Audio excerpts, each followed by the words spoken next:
Hello guys. जैसा कि आपको पता ही है कि जेकेपीएसआई का बहुत बड़ा इशू चल रहा है।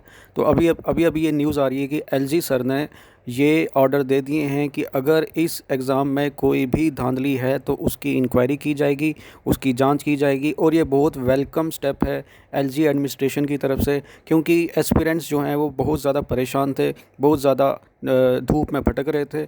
और इस स्टेप को बहुत ज़्यादा अप्रिशिएट किया जाना चाहिए। एलजी सर के इस स्टेप को बहुत बड़ा अप्रिसिएशन मिलना चाहिए। तो मैं अभी आपको सुनाता हूँ।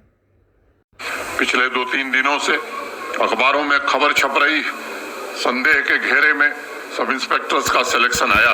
आज हम सब ने फैसला किया है कि रीजनल चीफ सेक्रेटरी होम की अध्यक्षता में एक जांच समिति उसकी जांच करेगी और निश्चित समयावधि में रिपोर्ट देगी। उसमें कोई भी गड़बड़ी होगी तो निश्चित रूप से उसे निरस्त किया जाएगा और ट्रांसपेरेंट ढंग से भर्ती की जाएगी। अभी तक जितनी भी भर्तियां हुई हैं, हमें संतोष है कि अभी तक किसी भर्ती पर उंगली नहीं उठी थी। लोगों के मन में यदि संदेह है तो मैं समझता हूं कि यह प्रशासन का दायित्व है कि निष्पक्ष ढंग से उसकी जांच करके उस पर त्वरित कार्रवाई की जाए।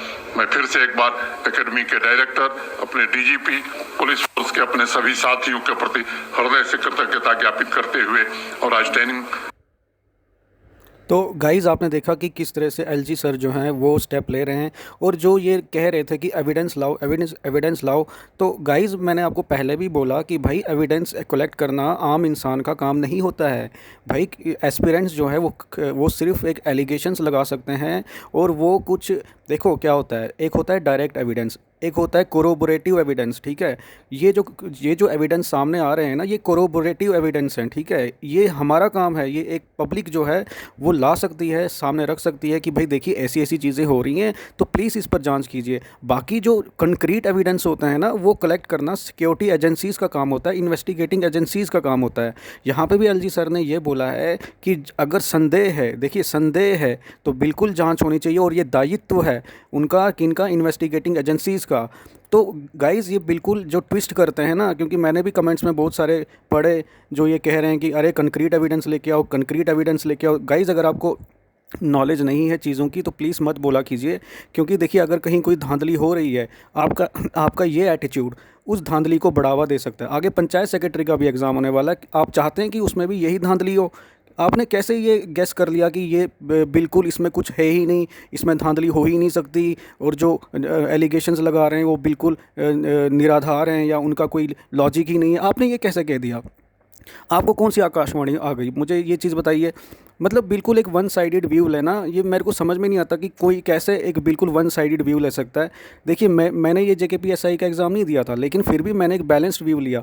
ठीक है, मैंने दोनों साइड को देखा और समझ में आ रहा है कि हाँ यार, यहाँ तो कुछ ना कुछ तो चीज़ें हैं जो लग रही हैं कि जो गड़बड़ हो सकती हैं और इसमें जाँच होनी चाहिए। For the sake of justice हमें एक एक बिल्कुल सही, बिल्कुल एक बैलेंस्ड व्यू लेके चलना होता है।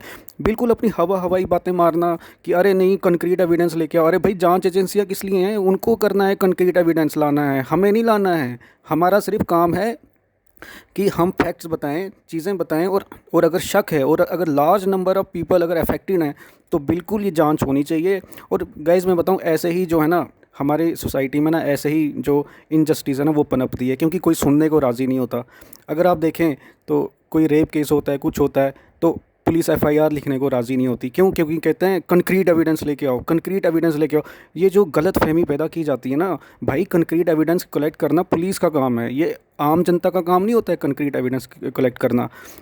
यहाँ पे एफआईआर लिखवाने में इतनी प्रॉब्लम्स आती हैं लोगों को कि क्यों? क्योंकि इस एटीट्यूड की वजह से, ये जो एटीट्यूड लेके चलते हैं ना लोग, ये इसी एटीट्यूड की वजह से समाज में क्राइम बढ़ता है। Thank you.